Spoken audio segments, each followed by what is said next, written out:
this is a very important or very meaningful person to have on here right now. Moses is somebody I've been following on Twitter for a long time, but not just following for any other reason, but because of the content that he puts out there has tremendously helped me in my business. And not only has the content been good, but he's always been very willing to help. I've reached out to him on before we met each other. I've reached out to him on direct messages, and he's always, or even we scheduled a call, and he's always been willing to help.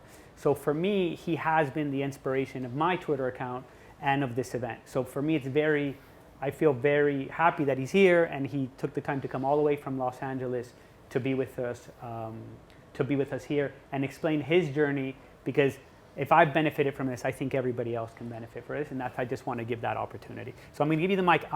They'll still hear me, but I'll give you the mic. And so Moses, thank you for coming.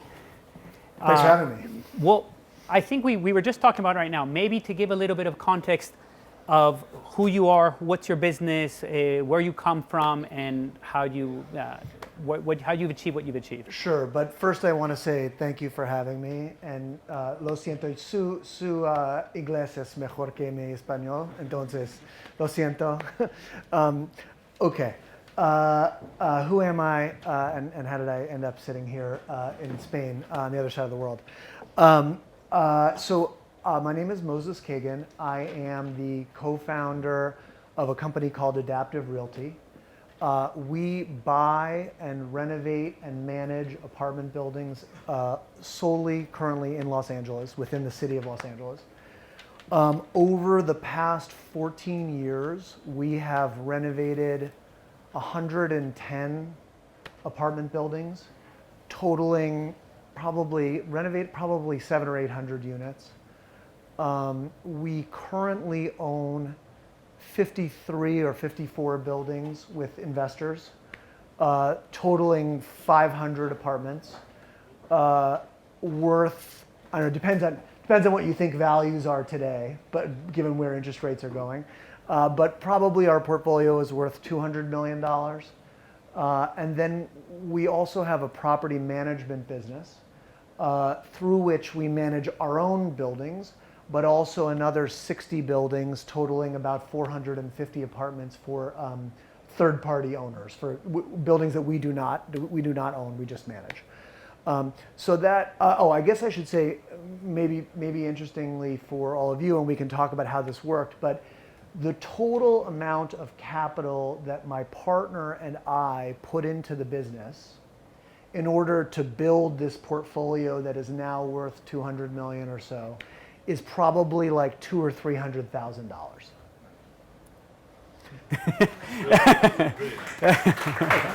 Just to give you a sense, I just want to, and we own, the deals that we have with our investors vary, but in that $200 million portfolio, we probably own, let's call it 20%. It's blended. Some of them we own less, some of them more, but maybe once we return the investor capital with a preferred return on it, we'll end up owning somewhere in the neighborhood of a blended 20% of that $200 million portfolio.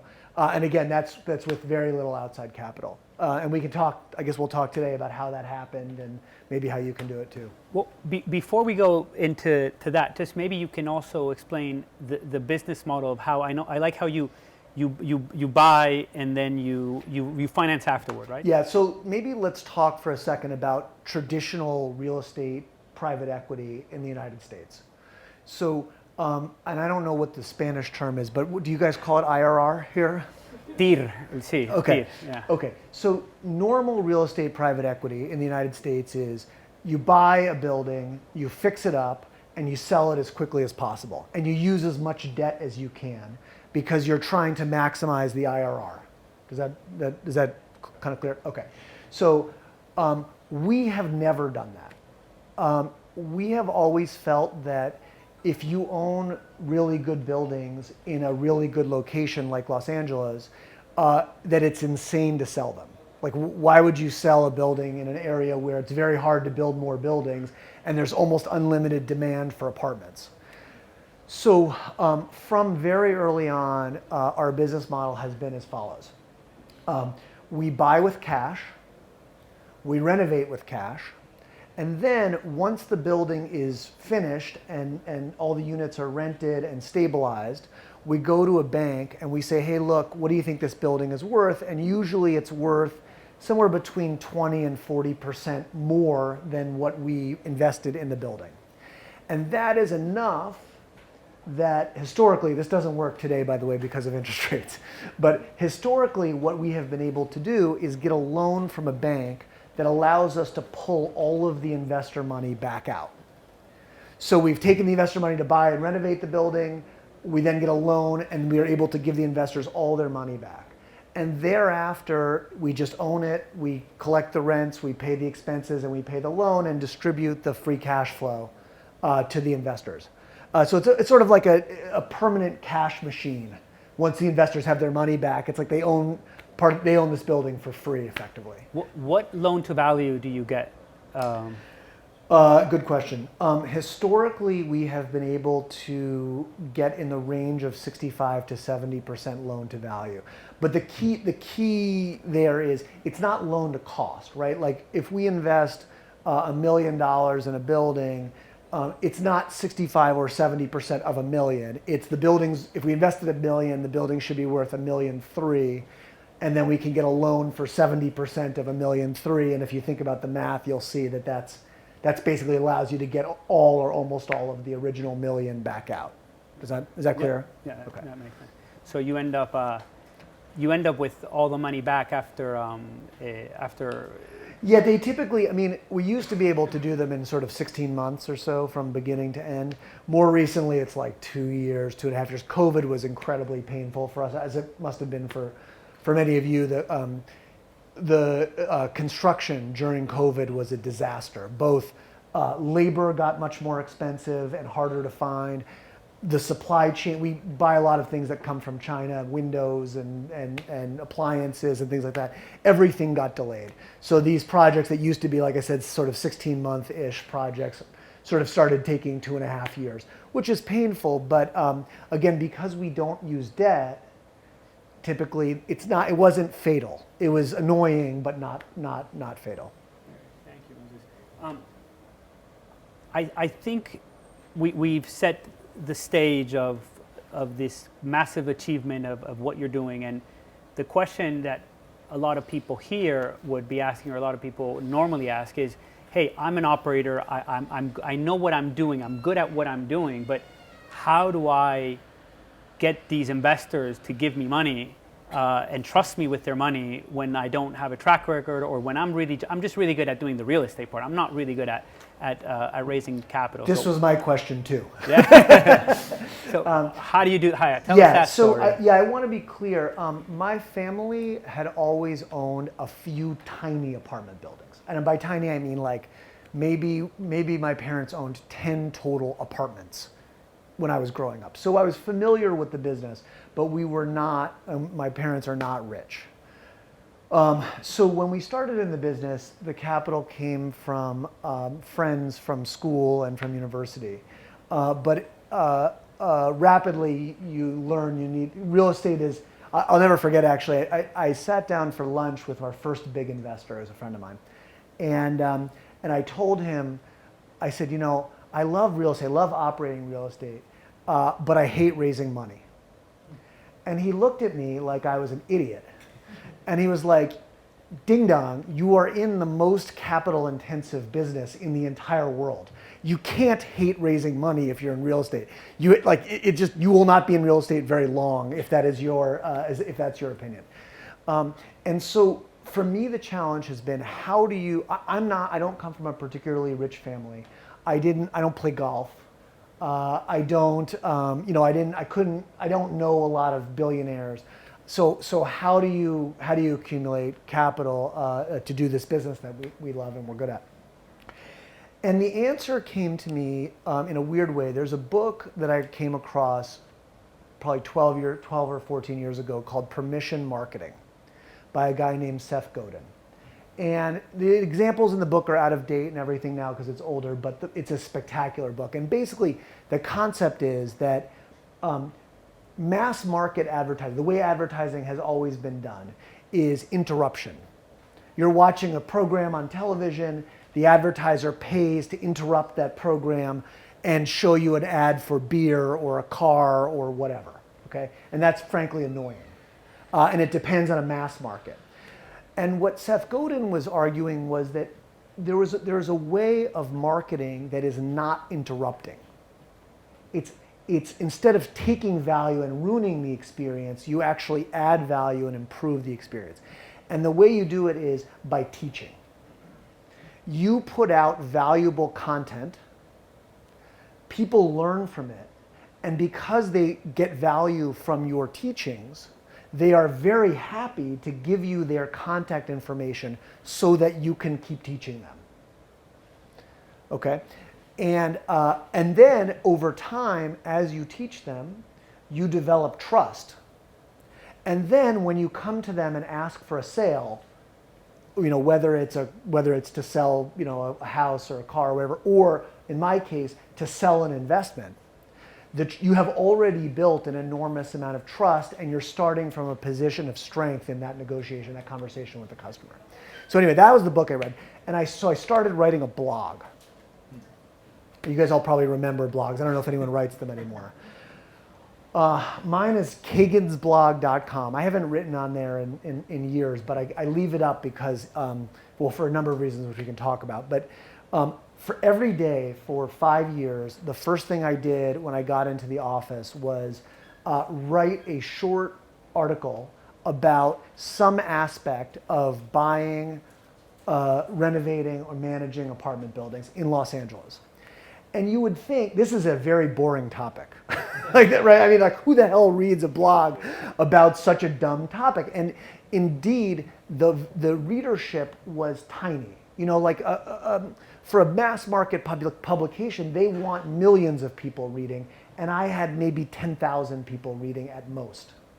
Okay. However, the 10,000 people who come to read such a specific, boring blog, it turns out that they are very likely to want to buy, renovate, and manage apartment buildings in Los Angeles. And so those people became our initial investors, and actually we started a brokerage business where they started coming to me and asking me for help buying their own buildings. And so I started brokering deals. And then there were so many people who wanted me to broker deals that I hired other agents to help broker those deals. And then those people said, hey, can you manage these buildings for us? Can you help us with the renovations? And so we built, and then eventually they said, hey, we would like to invest in your deals. And that is how we built that original capital base through which we started buying our own things. That went on for a while. The problem with a blog is that the distribution sucks. Okay, you're dependent for traffic, for visitors to your blog. You're dependent mainly on Google. Someone has to search, how do I buy an apartment building in Los Angeles, and then you have to hope that Google comes to them or brings them to you. About 3 years ago, a friend of mine introduced me to what is called finance Twitter, FinTwit. And I don't know how many of you read, how many of you are on Twitter? Is it everyone? Okay. Do you guys know, I don't know how many of you are familiar with English language Twitter. Does anyone know what FinTwit is? Okay. FinTwit is a bunch of public markets investors, people who trade stocks all day. And they're talking to each other about stocks. Okay. So that's going on. Then there's tech Twitter, which is the same thing, but it's a bunch of venture capitalists talking to technology company founders. Okay? So I was introduced to these things, and I realized there wasn't really anyone talking about our business, the business of buying real estate with investor money, all of the interesting, weird things about our business that make it cool and terrible at the same time. And so I realized that all what I could do is just start doing what I had done with my blog, which was to say writing every single day. At the same time, every morning I write. And it started to work. Very quickly, people started finding my Twitter page and following me. And shortly thereafter, people started reaching out to me and asking to invest money with us. I now, 3 years later, I have, I think, 87,000 followers. We have raised $40-something million worth of capital from people we met on Twitter. Life-changing. I also run an event that's very similar to this one in America, in Los Angeles, that's, again, based on the Twitter following. I appreciate you saying you run an event that's similar to this one. No, I've done an event similar to his event. So let's be, I just, maybe, I mean, I find this fascinating also. Maybe you can also explain that what happens, how is it easier to raise capital because people know what you do? Yeah, so like a typical, before Twitter, let's say, before blogging, but really before Twitter, imagine you're going to go meet a new investor. Someone makes an introduction, and they say, you know, my friend Iker does real estate. I know you like to do real estate. Maybe you should have lunch. And now your job is to go meet that person and convince them that you are a trustworthy, smart person and who they should invest with. Okay. That's a very hard challenge. The challenge of building trust with someone from the moment you meet them until they're ready to wire you $100,000 or $1 million or $20 million, that's a hard process, okay, to build trust from nothing. If you write every day in an intelligent way, that in a detailed, intelligent way that shows how you think about the business, what you are doing is, instead of building trust with one person, one lunch or dinner at a time, you're building trust at scale with thousands of people at once. So that by the time they come to you to talk about investing, you don't need to build trust. The trust is already there. Frequently when investors reach out to me, I start to go into my pitch. I've been doing this for the same pitch I just gave you guys. I've been doing this for 14 years, 100 buildings, and they're just like, I already know that. I've been reading what you've been writing for 3 years. Let's talk about the specific deal you want to do now. I'm interested in that, but you don't have to convince me that you're smart and know about the business, because I already know that because I've been following you for 3 years. So it profoundly transforms the process of raising capital. It turned our business from one where I was desperate to figure out how I could raise money. I would find a deal that was really great. Back then, the deals were insanely good, and I couldn't raise the money. I mean, I did a lot of deals where I never got any ownership stake at all.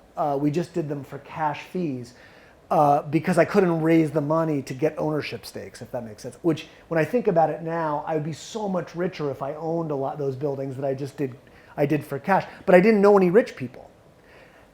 Fast forward, what has happened as a result of social media is that we have so much inbound interest that I could capitalize any deal that I want. And what the limiting factor on our business is, frankly, just my own sense of restraint. Like, what do I think is a fair thing, is a reasonable thing for investors to do? Because if I say that it's reasonable, they'll do it. And so it becomes about my integrity as a person and what I'm willing to do and not willing to do. Very fascinating. Did you choose Twitter? I mean, you mentioned that you just stumbled across it. Should have been any other, should we be doing TikToks or Instagrams or? Maybe. I mean, I know for a fact that there are a lot of people who raise money on Instagram, and I imagine there are people raising money on TikTok too. The reason Twitter is so powerful is that FinTwit and VC Twitter communities. In other words, we didn't have to attract a bunch of rich people to come to Twitter to then read about real estate. It turns out that there are already a lot of really rich people who are on Twitter, and some of them are on there with their real names, right? Many of them would never be on there with their real names. Their name is, Joe 562-1748, right? But then when they reach out to you, you find out that they're the chief investment officer at a $1 billion hedge fund, or they're a partner at a gigantic private equity fund. They never write anything on Twitter, but they're obsessive readers of Twitter. Because they're looking for ideas and to meet interesting people. But until you start contributing, until you start writing, we would never know that. They look like any other anonymous account that you would ignore. Oh, it's impressive. So what advice do you have for somebody that says, okay, I'm not on Twitter, this is a good idea, right? What are the tips, tricks, or what would you suggest for somebody that wants to reach that level? Okay, I have a number of things that I want to say about this, but sort of like mechanistically, like the first thing that you need to do is you need to create at least a one-page website. That's called a landing page. It doesn't have to be very complicated, just as to say like who you are, what you do, and crucially there needs to be an email capture form. Okay, because the problem with building a big audience on anyone else's platform is they can take your audience away from you. If Elon Musk decides tonight that he doesn't like Moses, he can just push a button and everything I built on there is gone, right? So that's the good thing about Twitter is you can grow this big audience. The bad thing is it can be taken away from you in a second. So what you need to do is think about Twitter as the top of a funnel. And Twitter is the top, or social media is the top of the funnel. You need to quickly get those people's email addresses. Because once you have their email addresses, then no one can take away the audience. Then you own the connection. It's going back to what I said about Seth Godin. You give value through Twitter, and then they give you permission to continue contacting them. First, that permission is just following you on Twitter. I would like to see this guy's writings every day. But the next level of permission is, oh, okay, like I would like to possibly consider investing with this guy. Let me give him my email address. So the first thing you need to do is have a landing page that allows you to capture people's email addresses. Was that clear? Okay, all right. And then you need to, in your Twitter has bios. I wish we could put it up on there, but there's a bio at the top. It's where you say I invest in real estate. I have a family. Whatever. You need to put a link in your bio to that landing page. Does that make sense? So like just a link. Okay. That will, as you start to write and grow an audience on Twitter, people will automatically click the link and join your email list. Okay, so that's the mechanics. That's what you need. That's how you get started. Now, what do?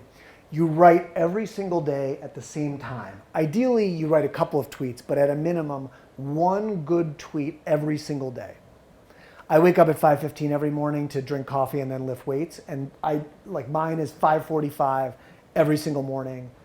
Come hell or high water, while I'm drinking, there will be a tweet out. And even when I'm on vacation now, I'm still doing. I've scheduled some. I'll do it. So you don't, because once you get you're trying to build a habit for the audience. You want them to know that every day at this time they can find your writing. So you want to write every day, and then the final, I guess, another key piece of advice is detail. Like, there's a temptation to write what are called like fortune cookie tweets. Invest in real estate. Like, all these people get rich in real estate. You can too. Bullshit. It's not helpful. Everyone knows that shit. It's not helpful, right? It's like our business model. We do these renovations, right? And a key part of it is the apartments are too big. They're inefficiently designed. Like they're too large for the number of bedrooms they have. So our business is frequently just reorganizing the space to put more bedrooms and bathrooms in so we can charge higher rent. Okay? That's valuable information. Right? What I just explained to you there, you can fit that in a tweet, and that helps a lot of people. That, oh, I understand that. And it's doing a couple of things. One, it's valuable. Right? That's valuable information that someone can take away into their business and say, hey, I wonder if I could reconfigure my own apartments to make them more valuable. But it's also proof to the readers or to the audience that you know what you're talking about. So the more detailed, the more specific that you can be, the more trust you're building more quickly.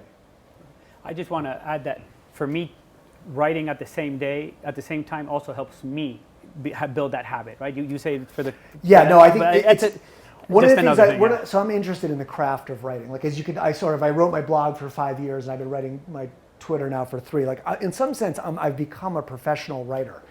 I'm a professional writer about a particularly boring and arcane and crazy topic, but I am a professional writer, and so I have read other writers talking about writing.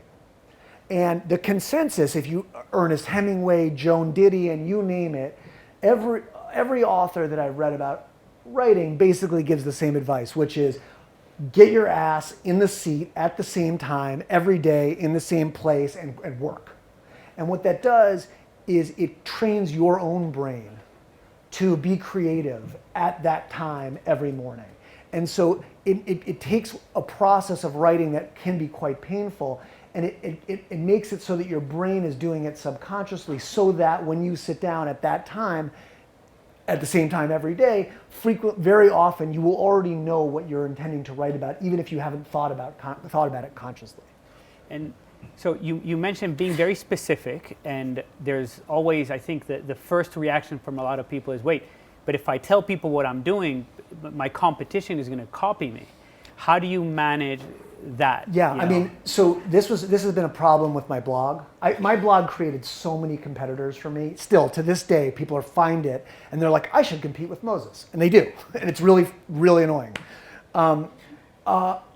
But what I have realized is the benefits of building in public vastly outweigh the information leak.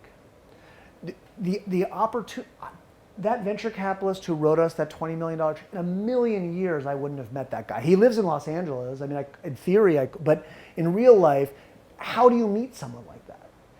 And I have countless, hundreds of other examples of similar type things, albeit smaller checks, but same thing, like partners at private equity, hedge funds, tech people I would never meet, who are calling me to offer me money to do deals, and also to offer other kinds of opportunities. We can talk about that in a minute, but it opens up a professional network that is just, it's so powerful.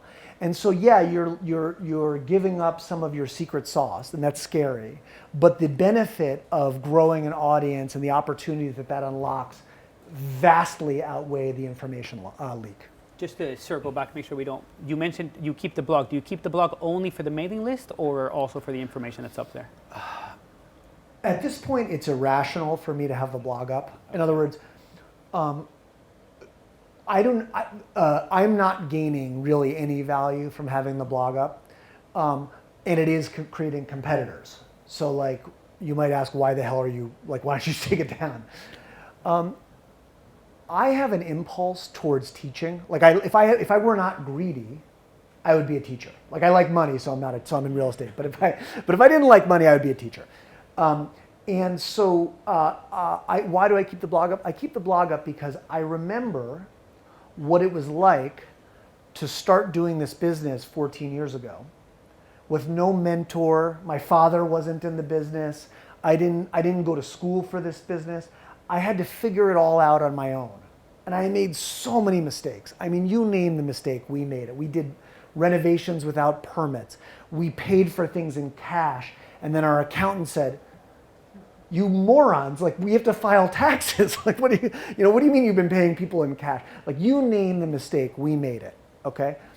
And so for me, leaving the blog up is sort of a way to provide guidance, to be the teacher, the mentor to younger people that I did not have when I was that age.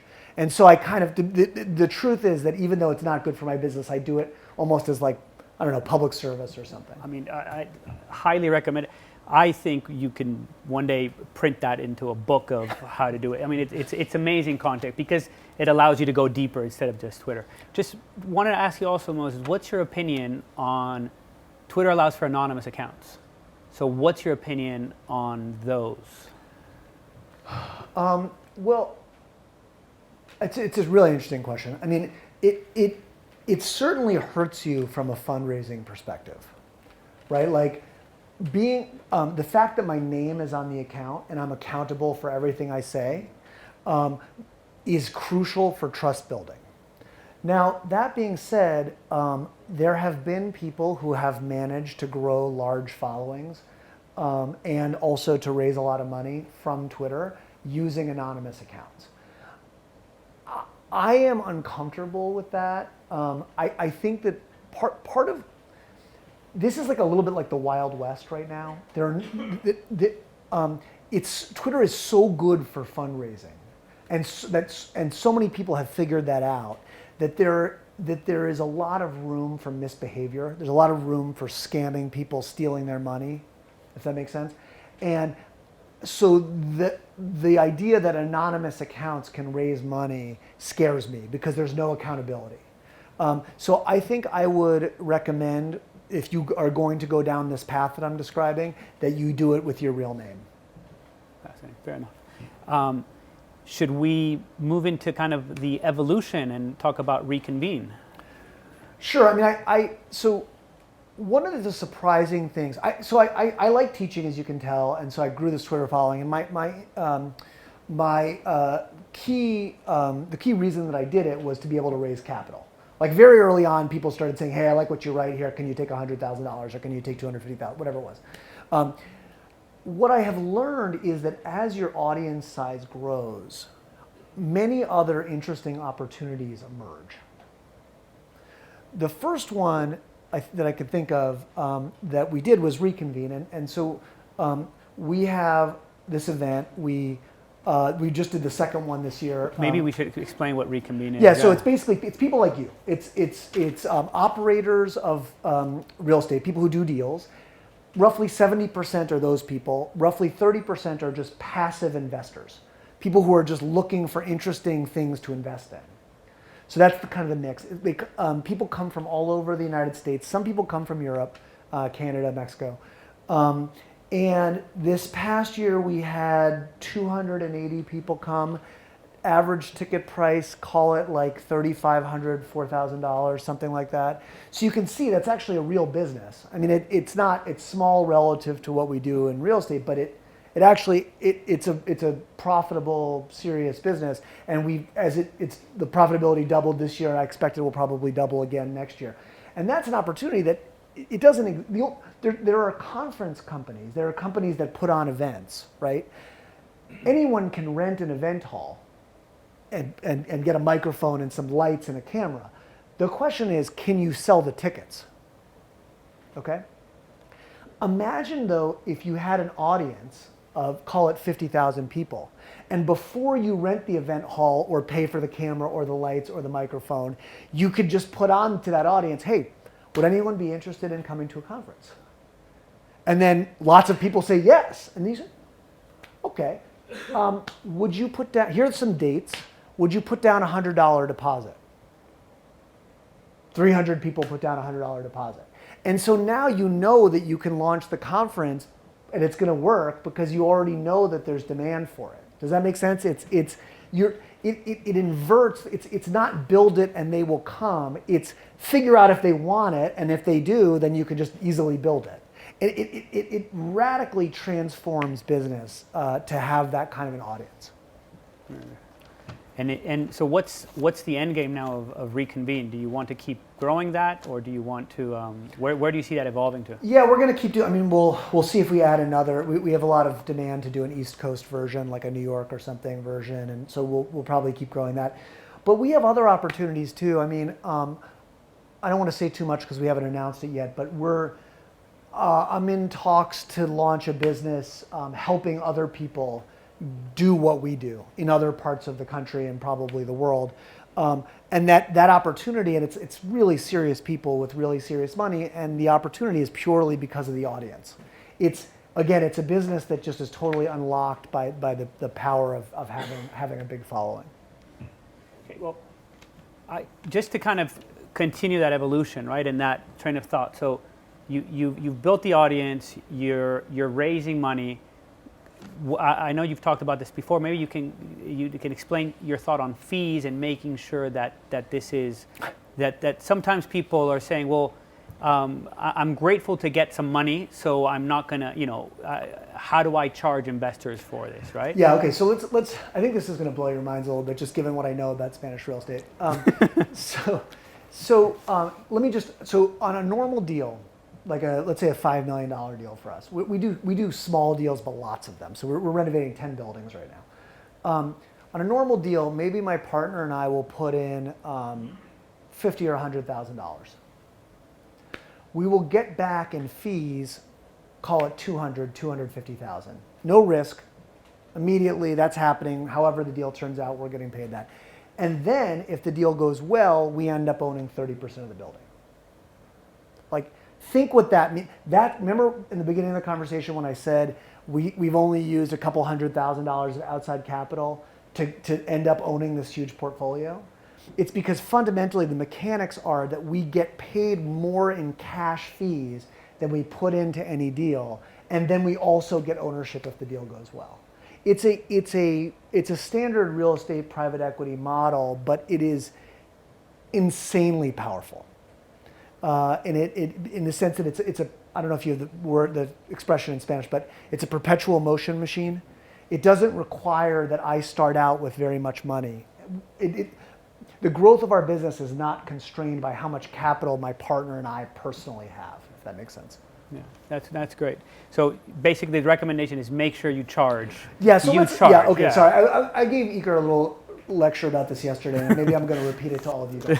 Well, just to kind of last question, just to make sure that we kind of finish the arc or the timeline. What's next, Moses? So now, where do you see you going, right? You've evolved from raising capital on social media or on Twitter blogs, now events. You've mentioned your next project, but where do you think the end game is here? Well, I mean, I'm trying to build a large multi-generational real estate company, and I mean, 200 million is tiny, as you all know. I mean, we're like a minnow. I don't know what the word is in Spanish, but we're like a tiny fish, right? I would like to build a very large enterprise, but crucially, I'm not in a rush to do it. I think of this as a family business, and I think of a dollar is not worth more to me than it is to my kids, if that makes sense. In other words, I'm fine with doing things now that will benefit me in 10 years and my kids in 30 years. So for me, what's most important is don't blow up. Don't be destroyed. So do things, make money, do deals, all that stuff, but do them in a way where we're not at risk of destroying the enterprise. And so I want to build a very big company, and I'm sure that it's going to be a lot bigger than it is now. Don't know. Will it be $1 billion? Will it be multiple billions? I don't know. What I know that we're not going to do is we're not in a rush. We're not running to get there. So we're not going to take on the risk of blowing up to do it. And so I don't know how big it's going to get, but I know I'm just going to be doing this for the next like 20 or 30 years, and we'll see how far we go. Thank you, Moses. I truly appreciate your time. Thank you very much. Thank you.